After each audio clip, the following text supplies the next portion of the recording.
دوستوں برخورداروں، دھند دیکھ کر آپ ڈر جاتے ہیں جو کہاں ہے دھند.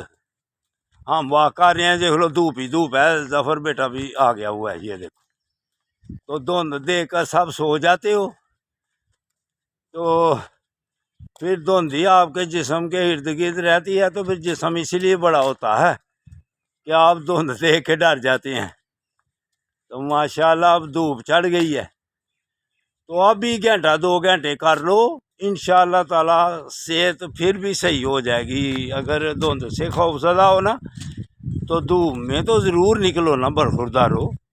اپنے لیے کرنا ہے، کون سا کسی کے لیے کرنا ہے. اپنی صحت کا جو خیال رکھے گا اسپتالوں سے بچے گا، تو بیماریوں سے بچے گا، مسجد کی کرسیوں سے بچے گا. تو برخوردارو، سب بڑے ہمارے وہ سوچیں کہ معاشرہ کمزور ہو رہا ہے، کیوں کہ ہم نے اپنی صحت کی طرف خیال کرنا چھوڑ دیا ہوا ہے.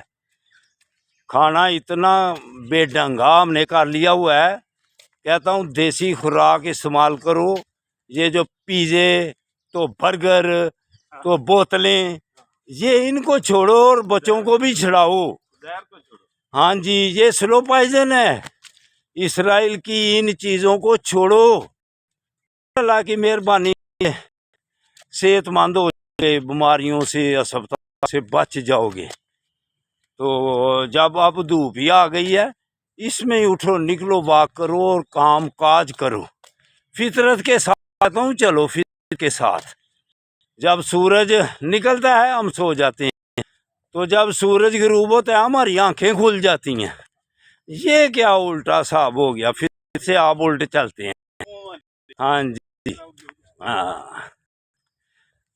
تو دوستوں برخورداروں، تو انشاءاللہ صحت مند رکھو گے. اللہ حافظ، اللہ حافظ. گولڈ مین سیال کوٹ کو ریسرچ کرو، انشاءاللہ تعالی پھر بھی فائدہ پہنچے گا.